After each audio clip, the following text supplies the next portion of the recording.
For today's video mga busing na atay i-repair isa ka flashlight.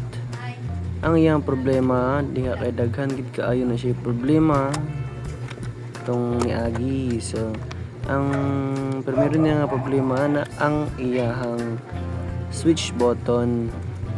Tapos ni daga na po siya sa iyang battery nga nadaot na.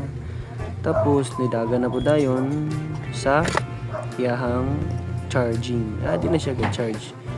Kay baling nadaot ang battery tungod kay ga-short na ang iyahang charging IC. So atong buhaton diri karon kay wala man tay pangpulian na iyahang kandiya pisa nga nadaot. Ato na lang na siyang i-convert. Sama-sama to pag-convert. Mogamit ta aning blue color kani mo na siyang gitawag nga charging module. Yang input ani kay 5 volts kanang sa inyong charger sa cellphone mo na siya.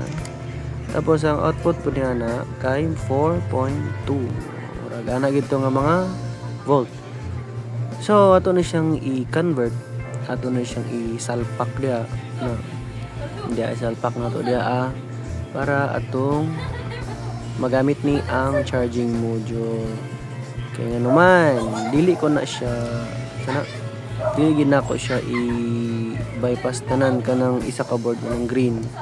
Kay namo gud agad ang mga kanya, mga kibali murag program ba.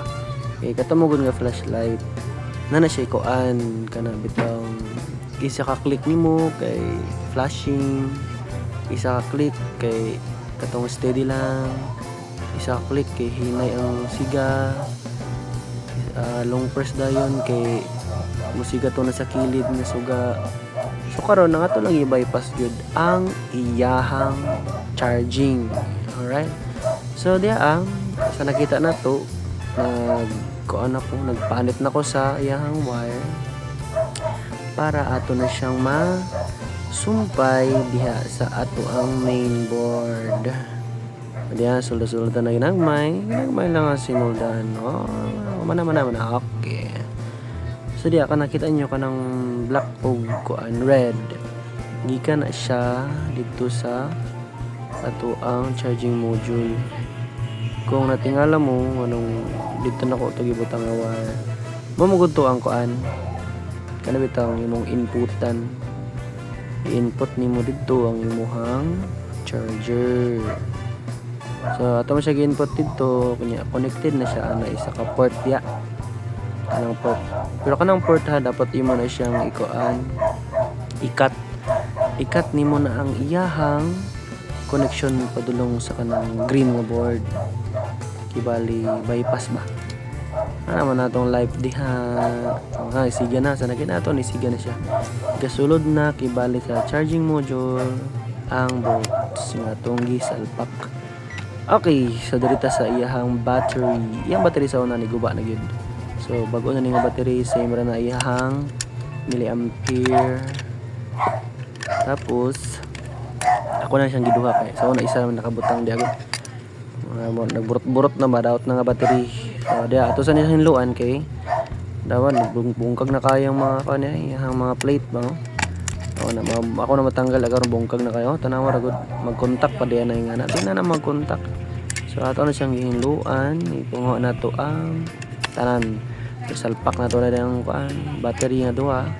Ato na siyang gi-parallel o connection para iyang ampere kay medyo pud sa madugangan no. Pero ang volts same ra 3.7. So wala na ako ito kuan. Ato na naisulda dito diya. Ato na kana siya kuan. Muna siya ang padulong na sa imong charging module. Kana siya ibutang nato na siya diha sa kanang itong input bitaw na sa makita niyo sa ubos kanang may B+ o B- kana kung ibutang mo na ang positive.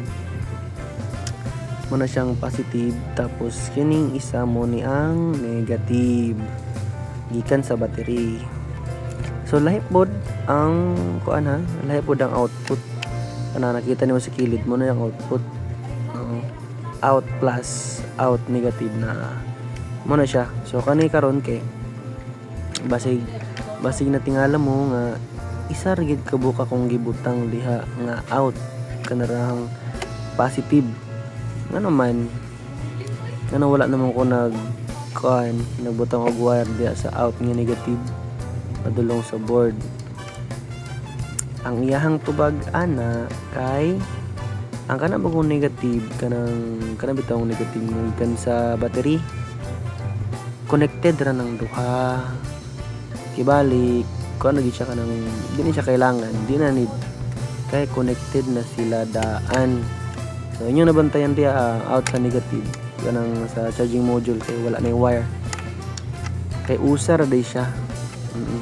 Connected siya sa board diretso pero kana connected ng duha kanang tapad kanang input sa battery.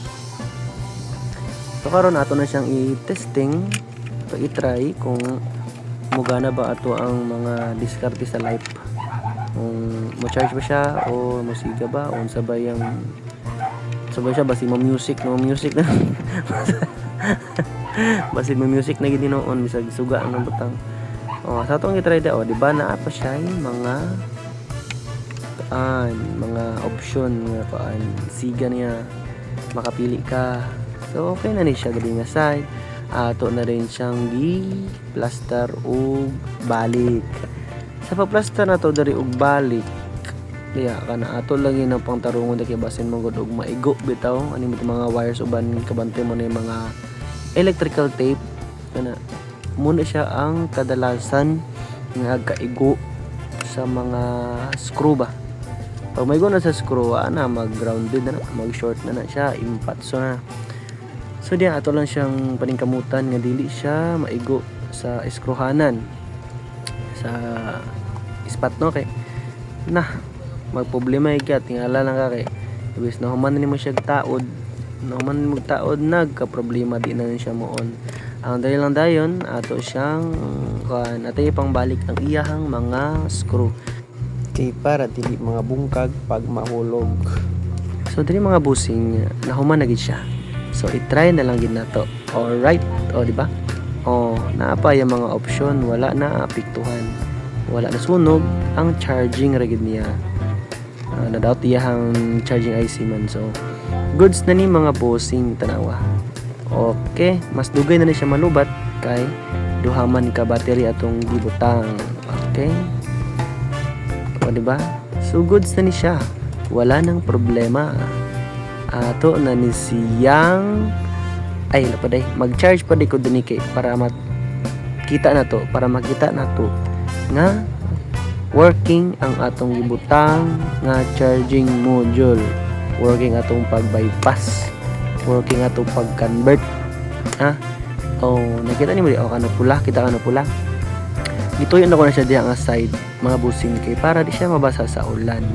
Kanin mo yung likod ka kanang isaksakan diya na i-board dito di ba diya kadalasan sig kabasa labon na og dagat. So kani siya human